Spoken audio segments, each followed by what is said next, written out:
It's been 5 years since we've had a podcast for the New Mexican Sports Department, and we're still really not sure what the name of it is. The New Mexican Sports Den with Will and James. Is that good enough for you, Barron? Yeah, I'll I'll Yeah, I'll I'll go. I'll roll with that. You know, we're, five we're not good with years. we were never good with branding. We were never good with topics anyway when we did this the first time. So why try? The bad thing about having a podcast for two sports writers is that we never have a shortage of things to talk about because you put a microphone in front of our face, we're just going to go crazy. We could fill half an hour with us just talking about what we ate for breakfast because Oh yeah, whoever talks to us, we do all the talking whenever we're interviewing people. no, that's very true. You know, it's funny when I listen to some of my recordings, I realize I talk more than some of these kids. Well, But that's kind of normal anyway, right? Yeah, I mean, you've had two teenagers. You know, you talk more than they ever did. I've got four kids. Yeah, and the first two, they're yeah.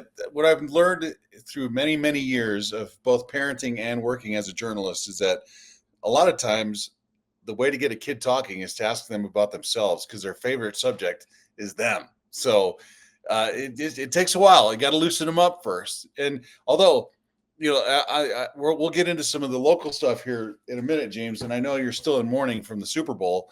Uh, I've never felt older than I did this last weekend during the halftime show when uh, Kendrick Lamar. I thought it was for some reason I always thought it was Lamar Kendrick, which tells you how old I am. I didn't understand what all the lingo was in the show, and I'm thinking, when did I go from being kind of like in touch with hip stuff?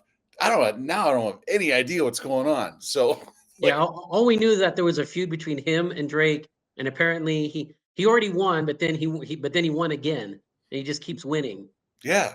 Yeah, and apparently it's now like flare bottom jeans is in, which really is awful because jeans are not cheap, man. And we're both sports writers. It's gonna be a challenge to go out and find some of those bell bottom pants. Yeah, I was gonna say, isn't that what we used to call them, bell bottoms? I mean, was this boot Yeah. cut jeans? I was like, really? That's what Um, we're going with now? yeah, I'm from the era of bell bottom jeans, and well, that was when I was a really young kid. And then, well, actually, that's where all the accoutrement behind me came from. When my first job as as a kid, when I was growing up in Santa Fe, was as a New Mexican paper boy. That's where all these pennants came from. The I was six gonna say that dollar one of mail the order expos. catalog. It looks like that was their first logo, right? Like the Yeah, '69 logo, who's that? the expos.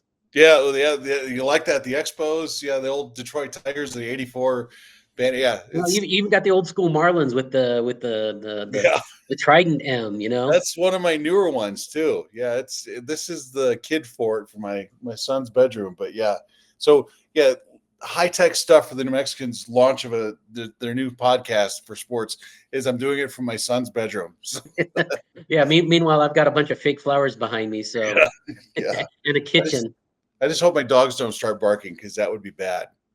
But it's a good time for us. Look, football season's over, and now all the I know. focus falls to basketball, which is for anyone who grew up in northern New Mexico knows that the bread and butter for sports around here is basketball. So this is like an extended Christmas for us.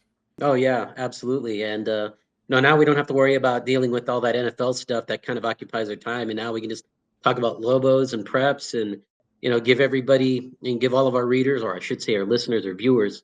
I keep forgetting because when we did this the last time, it was just strictly all audio, so we didn't have any viewers. We had listeners, and now we're actually doing this where people can see our faces, and it's like being out there naked, But anyway, I don't think they want to hear about that part. Yeah, But thanks. we will talk more about basketball and everything because that's what really everybody's going to want to hear about when we're talking about sports. Yeah, we're in the back end of the district schedules for high school basketball, which is just insane to think about. By the end of the month, the regular season is over. And so teams Yeah. are going to start turning in their uniforms by the end of the month. It's crazy to think how fast the high school basketball season has gone, but it's been fun so far. No, it totally has. I mean, actually, when you think about it, we're 10 days away or 11 days away from the end of the regular season for basketball. I mean, that's how quickly this whole page is turned and everything. And I think a lot of what we expected at the beginning of the year hasn't. I think it's played out as we thought, except with a couple of tweaks here. I think tonight I'm going to be heading up to the Santa Fe Indian School for the rematch between St. Mike's and Santa Fe Indian School. And I think the one thing we all talked about going into the season was it was basically a 3-team race. And we talked about St. Mike's, Las Vegas Robertson, who were the state runner-ups last year, the last 2 years, as a matter of fact. And then I don't think anybody really knew what to expect out of Indian School, but we knew they were going to be good. But you look at what they've done over the year, and I think they've proven themselves. I think those 3 teams really have proven themselves to be the top 3 teams in Class 3A. No offense to Hatch, who's got a nice record. They're 20-2 right now, and Bosque School too. I know they were ranked in the top 3 or 4, depending on which rankings you looked at. But I think everybody kind of feels like those 3 teams are going to be there on that Friday before championship Saturday in the semifinals. Yeah, and can that third team, Robertson, which has been in the headlines a lot lately for stuff that they would probably all the wrong reasons. Yeah, and they choose not to talk about, which how many times have we called them to get a quote and they just won't. I tell you what, whenever they even answer the phone, man. Yeah, when they have a fundraiser, if there's someone signing a letter of intent, they're our best friends. But when something goes wrong, they find the biggest rock to crawl under, and they've been yeah. So I called the Allsups over there, and they wouldn't answer us. They wouldn't answer the phone for me either. It's funny. I went up there for a game when St. Mike's played up there against Robertson, and even then they sniffed the media out and they go hide behind closed doors, so they won't even talk to me about that. So it's interesting to see how Robertson is handling it. The first couple of games, they just they look terrible. Yeah, and St. Mike's trucked them when they went up to Las Vegas. And I know the final score was still pretty lopsided, but the game was never really all that close. And it's like you and I, James, have both written about it, but like St. Mike's went through something kind of sort of similar when they had that coaching change midseason when David Rodriguez was put on leave. They're off that 0-10 start. St. Mike's was. They turned it around. They actually climbed over 500, got to the state championship game. That turned out to be a catalyst for them to turn the season around. Robertson, by the early returns, they were going the opposite direction. Now, can they actually hold it together and be the team that we all thought they were? Well, you looked at the games last week. I mean, they beat Santa Fe Prep by 32, and that game wasn't even close compared to where it was the first time they played. And that was the last game that now, I guess, I don't know if we want to call him former head coach, but he's definitely embattled, and James Branch is definitely not coaching the Cardinals right now. But that was his last game, was against Santa Fe Prep the first time, and that was a game that Prep was only down 30-28 at the half. Second time round, they scored 28 points the entire game. Mm-hmm. The West game on Saturday, West ended up cutting it down to 15, but they were down by as much as 28. So they looked like the Robertson team that we knew, that was the way they played through the first 7 weeks of the season before all of the mess that happened with James Branch occurred. But I think also everybody in the back of their mind, even though they were anticipating that matchup with St. Mike's, regardless of whether Branch was there or not, I think everybody kind of had come to the consensus that unless St. Mike's, had a bad day and turned the ball over a lot and didn't shoot well, Robertson really wasn't going to have anything for them. And I think it kind of showed right early on. I mean, St. Mike's dictated the tempo of that game. They dominated the paint. Robertson missed a lot of shots. And that's the one thing I'll be curious about when they play each other again next week is if Robertson hits those shots that they missed. Because I thought some of those looks that they had weren't bad, but I think they were kind of pressing a little bit, especially when they got down 11 or 12. And I think there's still some issues there too from a leadership standpoint. I think they're trying to figure out how do they bring that intensity and that energy that Branch brought to them. Because as much as we like to say that the players decide the game, Branch brings a level of energy and intensity on the floor that their kids feed off of, and that's been missing. Adam Bustos, nice guy, good coach. I think it'll show in the end, but he doesn't kind of have that type of intensity that he brings out into the floor, and those kids don't feed off of that. And sometimes they need a kick in the butt, and Branch definitely would do that. And that's kind of what they need. And I thought last week was a little bit more back to form of where they were at. Yeah, I would agree with all that. It really shows you how fragile some of they're all high school kids. They're just teenagers at the end of the day. And some teams thrive in environments where there's chaos. This team clearly is not. But look, conversely, St. Mike's is a team that has just taken full advantage of this situation. The door is wide open for them, and they're showing no mercy. No, they're not. They put the hammer down on Robertson, and that is a team that is deep and talented. And I don't know how you felt, but at the start of the season, I wasn't really convinced how Dakota Montoya would be able to pull it off as a first-year coach. He's a football guy, played 4 years at Eastern New Mexico. But this guy, he runs just a relentless defensive pressure scheme that completely has teams coming unglued. And they've gotten better at it as the season has gone along. Guys understand their assignments, and they come at you in waves. They're legitimately 10 players deep. And I tell you what, St. Mike's, look, it's a bummer you're going through it, Robertson, but we will knock your teeth out if we have to. And they've taken that approach. I think even if Branch was there, it still wouldn't be that dissimilar. I think it's just a night match. It's a matchup nightmare for the Cardinals, just because outside of Nathan Gonzalez, you've got and maybe George Smith, who might be at 6, who might be a 6-footer. The rest of those guys, they're all 5'10", 5'11", 5'6". I mean, shoot, Jesse James is like what, about 5'7", maybe 5'8", if on a good day, depending on how he's wearing. If he's wearing Elton John platform shoes, exactly. they just don't match up well with them from a physical standpoint. So if they're not getting turnovers and getting easy baskets off their defense, they're going to struggle because they're going to give up points in the paint because St. Mike's can get that ball in there. And with state tournament stuff, of course, the bigger crowds usually come with the 3 and 4A tournaments, but the 5A tournament, of course, is the one that gets everyone's attention. People really love to talk about 5A. Santa Fe High has a chance to make some hay. They have a chance to maybe get as high as a 5 or 6 seed. How do you see them kind of working their way through the rest of their district schedule?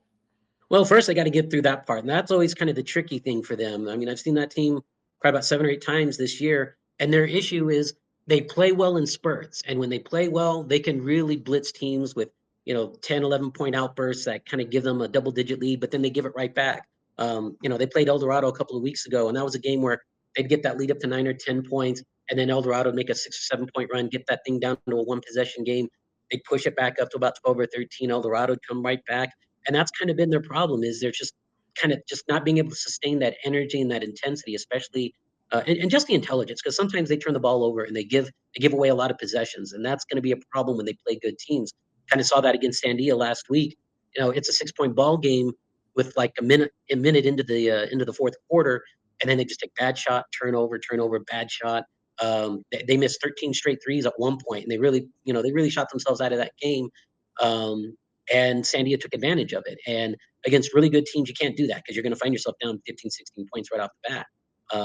We'll see what happens. I think they play tomorrow. They play, if I remember correctly, I think they get Manzano and El Dorado this week, and then next week they get La Cueva at home on Wednesday, and then Friday they finish next Friday they finish the district season off with Sandia. If they can win those 3 games and make it basically a 1-game playoff, whoever wins wins that game on Friday is going to be the district champion. That's assuming that neither Santa Fe High or Sandia loses, but that's going to be a great game on a Friday night. The last weekend of the season where Sandia's fighting for probably they want to be in that 2 or 3 seed. They don't want to be in the 4 or 5 because they match up against Volcano Vista in the semifinals. So for them, there's a lot on the line because they want to put themselves in the best position possible. But for Santa Fe, I think if you can win that district, I could see themselves as a 4 and a 5. And unfortunately, that means they'll be the ones on that side of the bracket in the semis against Volcano. But I think they got a decent shot at getting to the semis in that situation. Yeah, the key, if you're Santa Fe High, is you want to be a 5 or 6 or 7 seed, not an 8 or 9, not a 4 or 5, because the longer you want that 6 you want a 6 or a 7. That's what you're shooting for. Have somebody try to upset Volcano Vista so you don't have to do it. But look, there's another team in 5A, Capital, and right now Capital is not going to the playoffs. What's it going to take, do you think, for the Jaguars to somehow revive themselves to get there? The only way they get into the tournament is if they win the district tournament. That's the only way it's going to happen. I mean, that program, they've been living on the edge for the last couple of years. I think they've relied a lot on some really good guard play and just playing with just an intensity, to kind of mask some of especially their lack of height. And they've been able to survive. But this year, they don't have the experience. They don't have as good a guard play, and it's kind of showing. It was unfortunate last weekend they played Santa Fe High. They're down 10 at the half. They're actually still down 10 about halfway through that third quarter. They get on a run, and they tied it back up, and they made it a ball game, and they even had a 2-point lead with 90 seconds left, and they let the game slip out of their fingers there. And their problem has just been, again, in some ways it's similar to Santa Fe High, except that they can play teams within 7 or 8 points for a while, but then they have that 4 or 5 minute stretch where they just, they lose their focus. They lose the energy that they need to be able to stay with those teams because they don't match up well with anybody really in 5A. So, they struggle with that, and it's going to take a couple of years at least. They've got some decent freshmen that are coming up and some underclassmen. That it's going to take them a couple of years to be competitive again. But I also wonder too if and there's been some talk on the south side that they're losing a lot of kids that would normally come to Capital to Santa Fe High, and that's partly why Santa Fe High has been so successful over the last 4 or 5 years, is that they're getting some of those kids, especially since Capital moved up to 5A. And they need to re-engage in those middle school battles. And I mean, we talk about recruiting and everything, but that's what they got to do. They got to make that program more attractive to those kids on their side of the district and everything, and not let them crossing over to Santa Fe High. Yeah, you're gonna have to gerrymander those districts the best way Yeah. you can. So look, Well, if 4A, you man. ask Capital folks, they're always saying that it's always to Santa Fe High's advantage. And Yeah. when you look at the districting, I mean, it's hard to argue against that. So Well, 4A, it's good to have Espanola. Look, basketball is just better when Espanola is relevant, and they're relevant this year. And of course, you have two of the you and I have two favorite coaches up there, Ryan yeah, Cordova at Powake, and Joey embattled guy Trujillo at Espanola. Seems like Joey can't go a week without getting in trouble somehow, because he's actually a really good guy, really good coach. But that's life in Espanola. They either love you or they're trying to take you down, but usually at the same time. You can yeah, you can and win again, state. There's always somebody trying to burn your house down. So yeah, absolutely. And again, it's another situation where we talked about with Branch, where we talked about how the city of Las Vegas, yeah, everybody clammed up when Branch got into trouble, and that was kind of the same thing with Joey Trujillo. He spent a couple of months on paid leave, and nobody from Espanola will say why. shocking. Um, yeah, and again, this happened in the fall before the season began, so sometimes those things kind of get swept under the rug a little bit. But it's clearly been an issue, I think, for Joey, and I think the kids have kind of rallied around him. And I think he's a big reason why they're playing as well as they are. Him and Phil Dominguez, his assistant coach, they do a great job teaching some really good defensive principles there, and you kind of see it there. They're a very physical, very intense defensive team. He's got a lot of good shooters there. He's got some really good guards there, with Josiah Frescas, Duda, Duda. They play. They want to play up. They want to play up tempo, but they can grind it out too. They're going to be a team that can go deep in 4A, and that's not to say take nothing away from Milwaukee. I think that's another team that's very talented and very good, and can, depending on how that bracket plays out, they could make a deep run because they match up well with a lot of teams. And 4A, I think we talked about this before. 4A is a classification this year where there are really 7 or 8 teams, and maybe even 9, that could legitimately win it. The Yeah. team that won it last year, Highlands, they just got back their best player in Jesus Lincoln, and he's a scoring machine. So that's a team that's probably going to finish on the back end of the bracket, and that's a team that you're going to have to play as a 12 or maybe a 13 seed. And it's like a 4 or 5 seed playing a 4 or 5 seed in that situation. We can talk about some small school stuff too. I do want to get to the girls before we take a break, but look, Yeah. the girls tournament, there's just not a lot of good, strong girls teams from. No. I know West Las Vegas is good this year, but in the city of Santa Fe, there's not a lot to talk about in terms of teams that could make any kind of sustainable run at the state tournament. Look, I know St. Mike's had their moment last year, but man, it just seems like a down year for girls basketball in our area. It's kind of been that way, I think, for the last 4 or 5 years. I mean, I know Espanola had their moments, back in the 2010s when they had Cindy Roybal there. Powaki had some really good teams with Celadon Martinez. But those programs are kind of in a rebuilding mode. Really, 3A and 2A have been kind of they kind of carried the water for northern schools. I mean, you look at the Vegas schools, Robertson, West Las Vegas this year. They're the number 1 team in the state in 3A right now. Santa Fe Indian School, I mean, they went to 3 straight state championship games. Um, and they're probably a favorite to get at least to the semifinals. You look at 2A with Pecos and Mesa Vista; those 2 teams should make it to the semifinals at the very least. And I like that. My dark horse that I've been playing up all year long since I saw him at the Christmas tournament has been Cuesta. Yeah. Cuesta's got, they're not your typical northern team that wants to run and gun and play up and down. They like to be physical. They like to play games in the 30s and 40s, and they want to they want to grind those games out and beat you up a little bit. And I think that's a great style that works well, especially when you get to March. And I they're think that all was the one of exact same size. They're all 5'4" and really like fast. a little bit taller, but still, I mean, they play a style that's well suited for the talent that they have there. And so I mean, I could easily see, last year Penasco was a team that kind of came out of nowhere that won state. I could easily see Cuesta making that kind of a run and playing for the state championship game in 2A. And last year I kind of thought it would be Mesa Vista and Penasco in the championship game, and it didn't. Well, actually, I thought it was Mesa Vista and Pecos, and then Penasco kind of upset the apple cart there. But I think this year you could easily see it being Mesa Vista against Cuesta or Cuesta against Pecos. I think two of those three teams could easily play in the state championship game on Friday night. Well, we're going to take a little bit of a break. We'll come back, talk about some national stuff. Eventually, we will talk about the Eastern New Mexico baseball team. But We'll talk about the Eastern New Mexico baseball team. We'll just listen. That's a show down the road because there's a particular walk-on I have a vested interest in on that team. So, we can dedicate a whole hour-long show to that, but not today. So we'll take a quick break. We'll come back, talk about some Lobos and some national stuff, and including how James Barron is coping after Super Bowl Sunday. Oh, we don't have to go there, bud.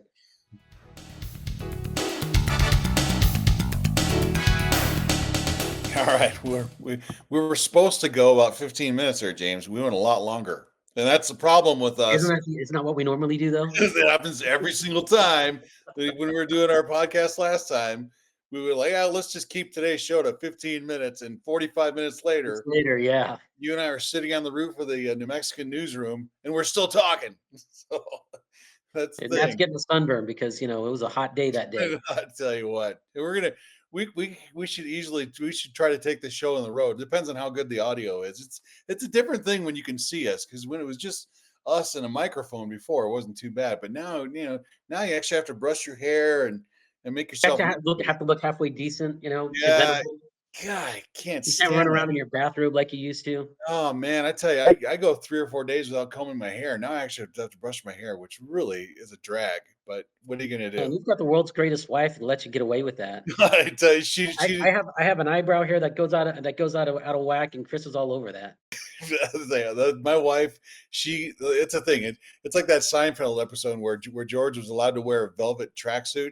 That's what I could easily do that, and Sarah would never say anything to me about it. It's just totally tracksuit, man. You should do that for state tournament. I'll dress up with I'll have all the dress shirt and the tie and tracksuit. A different color every day. If anyone has ever seen James Barron at the state basketball tournament, it's his 1 week to dress up where he's going into a board meeting. He's got the shirt and tie and in the slacks. I'm showing it. I always start off like that. Those the Tuesday games. I usually iron a shirt or something. Yeah, you actually look presentable. By Friday, I'm wearing a wrinkled T-shirt that I used at a barbecue the week before. It's like, I'm just like, I'm done. Did you open like your basketball gear? No, just show up in basketballs, no socks. Yeah, that's that.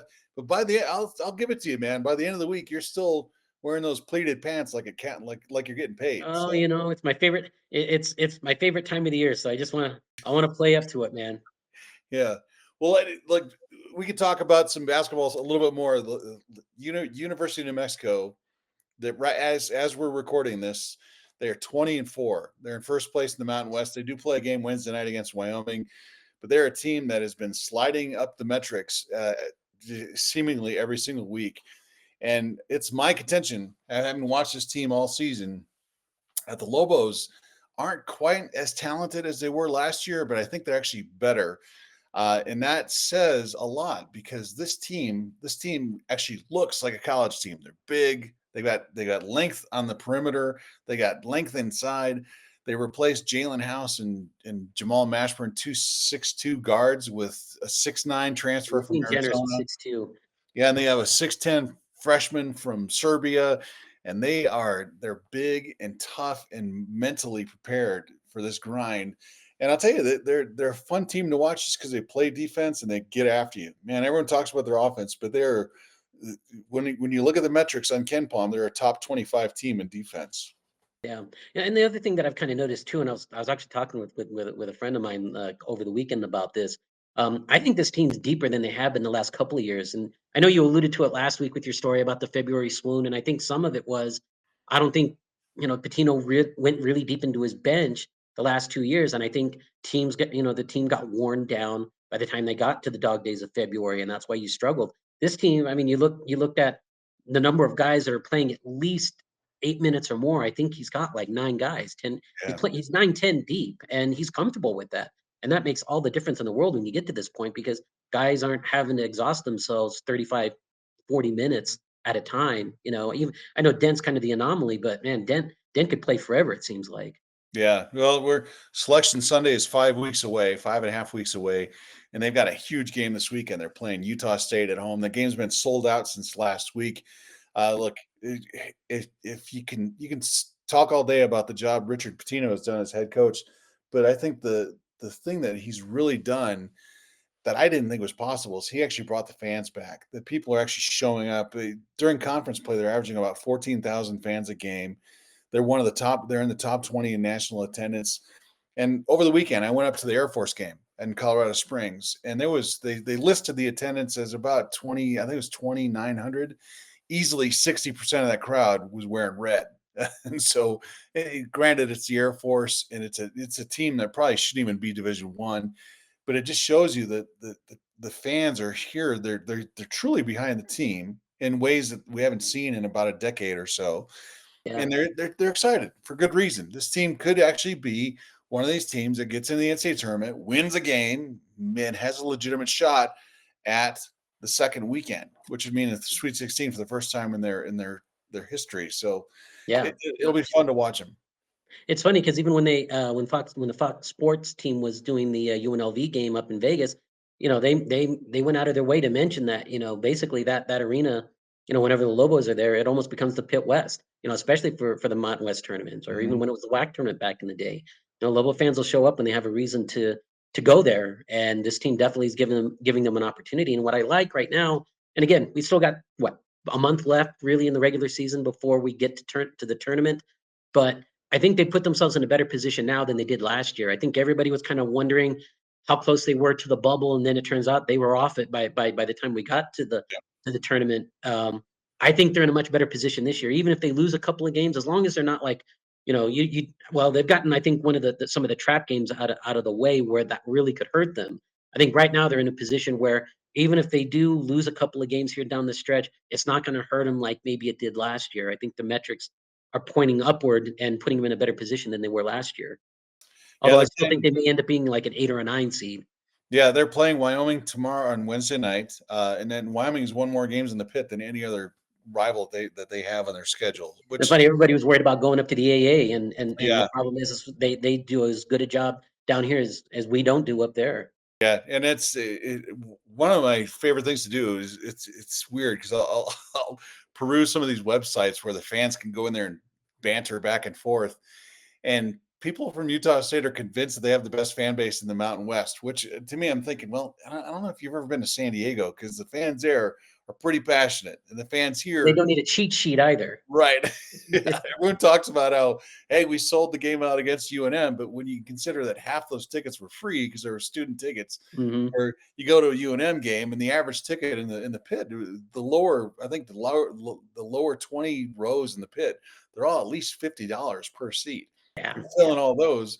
Even the seats up high are 25 or $30 plus the $8 ticket fee that you have for every seat. I tell you what, they're generating a ton of revenue, but it shows you that fans will show up and watch this team play, and it's just like high school stuff. It's like Espanola. It's like the reservation schools for girls basketball, hmm, and it's especially true for New Mexico, the men's basketball team. When they play well, people will show up, and it changes the feel of that building. You actually get to experience the way the pit used to be. It's not the 18,000 from when you and I were kids. yeah. It's still a pretty special place, and it's always fun to see the reaction of the people, especially the visiting teams, because I've been to every home game this year, and some of these teams come in and they do the pregame introduction, and a lot of the visiting teams will stand there and watch when they lower the lights and they're playing the Liam Neeson movie theme from Hmm. the Gray, the movie The Gray. They show a clip from that movie and they play all the music, and it's interesting. It's great to see. Now you can actually say you can see pit games with the Lobos, whereas I think there was about from the moment Alfred left, 10 years ago, there was, probably about a 7 or 8 year stretch where we are saying, you really want to see how the pit really was, you go to a high school game. You go Yeah. to an Espanola game when they're playing Capital for the 4A championship. And now, you can actually say, yeah, go to the Utah State game. You're gonna get a whiff of what it was really like. Although I'll say this till the day I die, that was a $60 million mistake that they made by taking out all those Yeah. seats.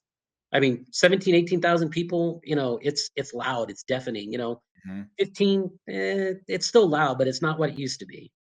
Yeah, I loved the state basketball tournaments back when they were renovating the pit, because remember the side of the pit was Oh, covered in that's right. They had plastic. the cellophane and everything. Yeah, Yeah. The you know, tarps and everything. those Yeah. big gusts of wind would come up at some of those night Oh, games. you dropped the temperature like You 20 degrees. Yeah, and then they get a cloud of dust. It looked like somebody set off a smoke bomb in there, and dust would all come settling down.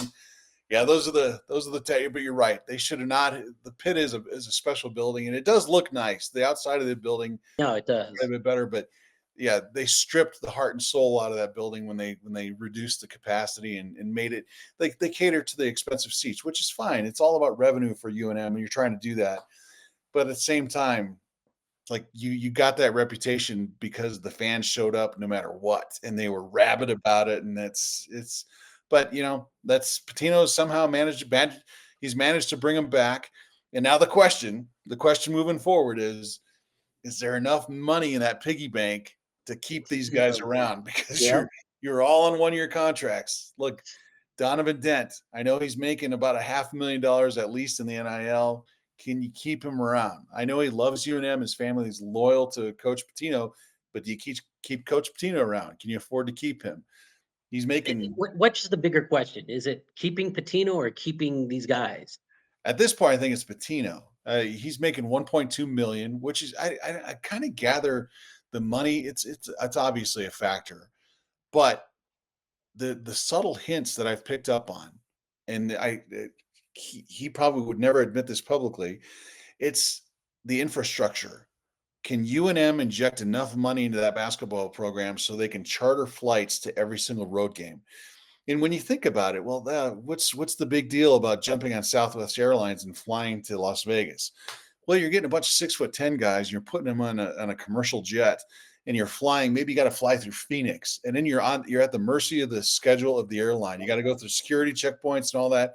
Where if you're chartering a jet, you can come and go as you leave, and you can do it in comfort. And when you're dealing with a multi-million-dollar organization, which is what the men's basketball team is, you think at somewhere along the lines you could probably come up with another million to charter enough planes so these guys can fly wherever they need to get there and back. Yeah, yeah, and that's going to be the draw for some of these other programs. And Yeah. I think everybody's talked about Miami being a potential destination. Now that Mike Woodson is said he's going to retire at or resign at Indiana, that Mhm. becomes another opportunity. And you wonder if he wants to go back to the Big Ten, though. I mean, his experience there at Minnesota wasn't exactly great, especially the last 2 years there. Yeah. But I mean, it's Indiana. I mean, you talk about one of the blue bloods. Yeah. That's how the Lobos lost Alfred. When UCLA came calling, and I think nobody begrudged him that opportunity, even though people publicly said that. But in the back of your mind, you're like, yeah, this is UNM. I mean, Yeah. he can't compete with UCLA. But at the same time, the university has to do something to make this attractive for either Patino or for whomever your next coach will be whenever Patino decides to leave. So you're always having to keep your upgrades going, regardless of the situation. I know that I think they're really pushing hard for the legislature to fund some of the NIL money with that $2.5 million there, Mhm.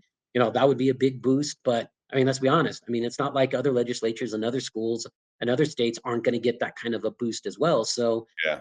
you're merely keeping up. You're not getting ahead. So you got to figure out what other ways of being able to compete in some other venues in which other schools can't. But the biggest draw is obviously the pit and the crowd and the fans here. But it can also be a drawback because people have seen the opposite.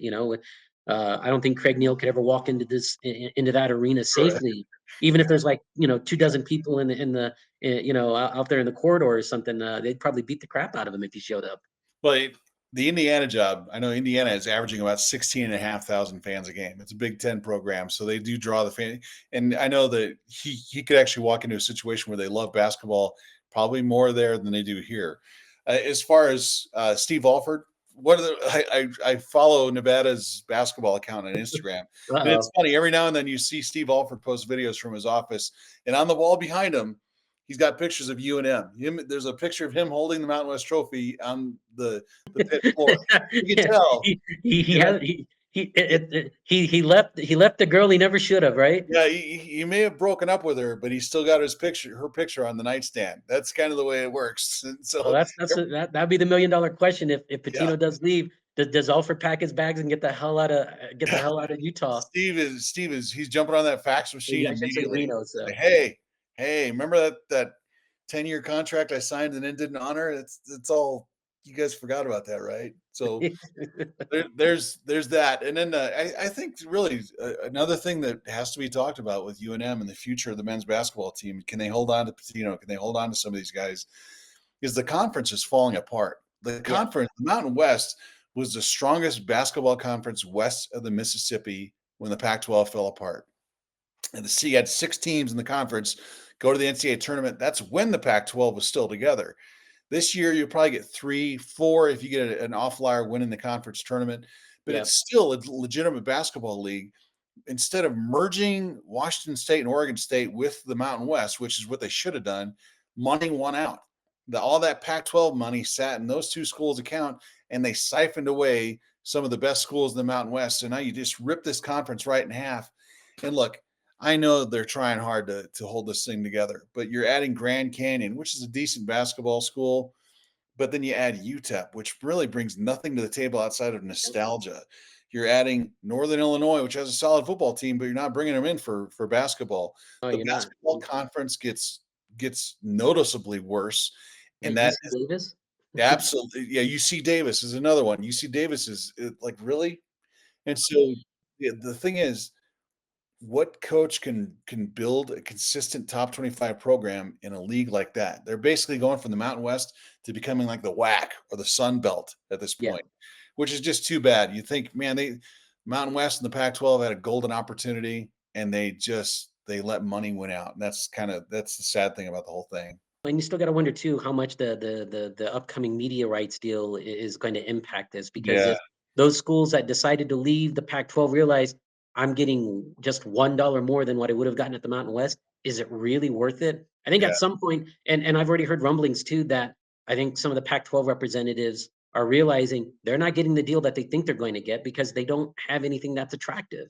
yeah, They're not much different than what the Mountain West has, even with it reconstituted with all the new schools. There's not much of a difference between the two. So I think at some point they're going to realize, instead of trying to kill each other, let's just join ranks and see what we can do as a group, united.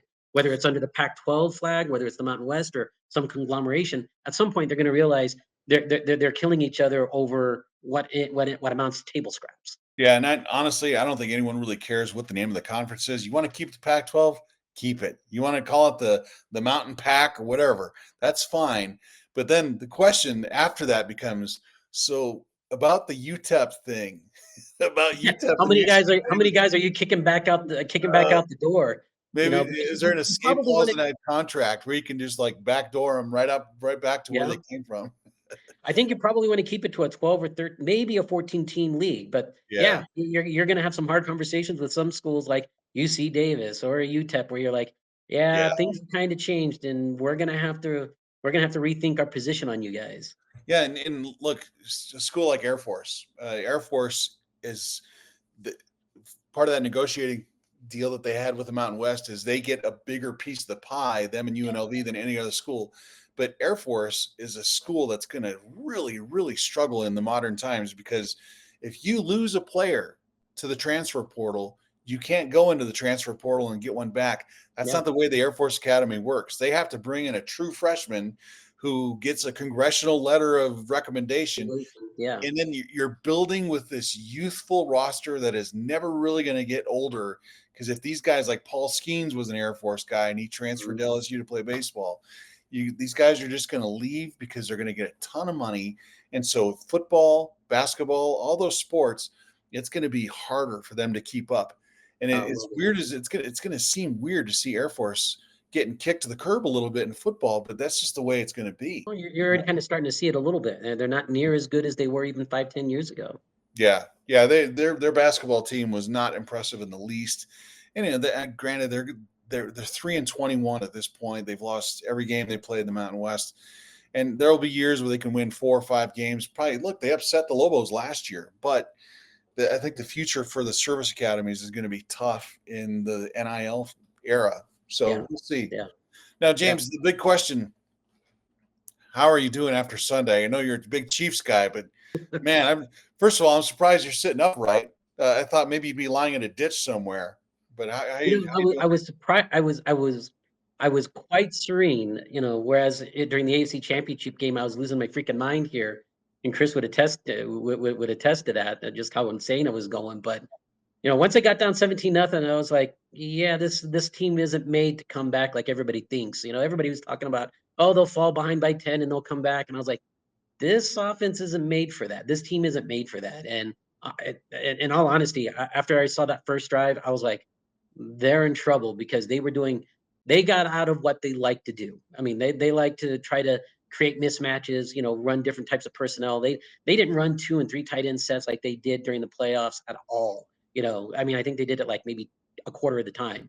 And, they were trying to beat them with their receivers. And I was like, they don't have the receivers to do that. So, that that's kind of where it ended there. So, once it got to 25 or 24, I was, pretty much I was like, okay, let's get our bill, let's get the heck out of here, and let's just go home and not watch the rest of this atrocity because it's not going to get any better. Well, as an unwavering supporter of the NFC East, that's my team. I was glad to see that the Super Bowl trophy will stay in the NFC East, which is nice. But at the same time, I can't stand Philadelphia. So I know, it's like out of like the two teams in that division that you don't want to win are the Eagles. Well, actually, really, even the Giants, man, because New York fans aren't, they're like barely a step above Philly fans. So yeah, there's some residual hatred I still have for the Cardinals because they were in the NFC East when I was a kid too. Like I feel that way with the Broncos and the Raiders. It's like if they could go pound sand, man, if they ever made it to the Super Bowl, I'm not rooting for them. Yeah, it was the first time in a long time I've really felt like I just wanted both teams to lose in the Super Bowl. So, at least you got the Chiefs, off your back now. Now you got to do something about the Eagles. Yeah, well, it's just weird now the football season's over. It's like, gosh, all we got left is basketball. And the basketball season's going to be over with in a month and a half. High school is going to be done in a month. Yeah. Then we're just then you and I have to sit. We have to have that time-honored tradition of sitting down and determining baseball, high school baseball. Yeah, or it's like which one of us is going to take vacation first because we have this new vacation policy now. We got to take. Yeah, I know. We both got like 300 hours of unused vacation. Start implementing a 4-day weekend now, or 4-day work week. That's the only way we're going to be able to get our vacation time down. Yeah, but that's okay because once basketball season, then we can talk about the Eastern New Mexico baseball team. We can talk about. Oh yeah, and that guy, that fella. That guy that I know. Yeah, charting pitches and chasing down foul balls and stuff, right? The designated scoreboard changer. That's what his job is as a walk-on right now. Come on, they got an electronic one there, right? He can go push buttons there. It'd be cooler though if they had the old one with the little flip cards and stuff. As a red shirt walk-on, you just you do what you got to do. But yeah, it's good times, man. Look, I heard he took one out, took 1 yard. He did. He actually, and Billy Perdue, one of the assistant coaches at St. Mike's, he offered to let my son take batting practice at St. Mike's. I, of course, as a proud graduate of St. Michael's High School, I only hit 1 home run in my entire life there. And it's like 307 down the left field. I know, it's literally a pop fly, dude. Oh yeah. But in high school, I was swinging with a pool noodle. I was terrible. Although, when I get nostalgic, I start thinking, oh man, I used to get tape measure shots. It was never, ever like that for me, ever. But although Billy Perdue offered to throw BP there, and I said, dude, if you go out, you're playing at 7,000 feet, and you're playing on a field where it's like basically 330 to the power alley, yeah, you could hit one a mile. You could hit one. So one of these days when Eastern has a break, they play at New Mexico Highlands in a couple of weeks. Maybe I can get them to come up here early and have Coach Perdue throw some BP to him. I could do that. There you go, man. Relive your days through him vicariously. Yeah. Right? What every parent does, right? Yeah, my days when I was at St. Mike's was that spot over there on the end of the bench. That's where I used to sit. That was me. Talk about chasing the scoreboard and chasing foul balls. There was no one better at St. Mike's than chasing down a foul ball in the parking lot than me. I was good at it, man. I didn't even have you handled in the book, huh? No, God, no. I was terrible at math. I still am. No. But I could chase down a foul ball like you wouldn't believe. I was like an all district performer at that. So, yeah. Well, we've reached the end of our first podcast. I think by my clock here, it's only like 23 minutes for the second segment. There we go. Yeah, we did good. I It's think. only like a 45-minute podcast. Matt, the show killer, told us to stick it to like half an hour. So Yeah, I know. And now we've got the signal. It's we time have to the go. signal. Cut it off. Quit talking. We don't need to hear any more about Quest basketball. So That's right. Yeah, yeah. Our previous editor definitely would have killed us over that. yeah, but we will be back every week. Maybe next week you could bring on a guest. So Maybe. we'll have to find somebody to come in here and do it, but not Bill Moon. We don't have enough tape. No. I mean, Matt does not have the bandwidth. He barely has Yeah. the bandwidth for what we're trying to do right now. So It'll break the internet. But we'll be back. It'll be a weekly thing for us because I think the New Mexican has one other podcast, right? Two, I think. Yeah. all right. We're aiming to take down the #1 podcast at the New Mexican, so I think we could do Yeah, I it. think that's Inez, right? Nah, she doesn't know. She's a Texas Tech grad. Is it neck and neck between her? Who's the other one? Daniel? Oh, Okay. Chacon. Yeah, Chacon's. Yeah. Chacon's. He's the real deal. He might be tough to beat. Oh yeah, he gets all the movers and shakers. We just we get the football coaches. Yeah. And the guys who shag foul balls. So All right, so we're going to wrap this one up, and we will see you guys next week. So thanks for watching, and set aside some time every week for us.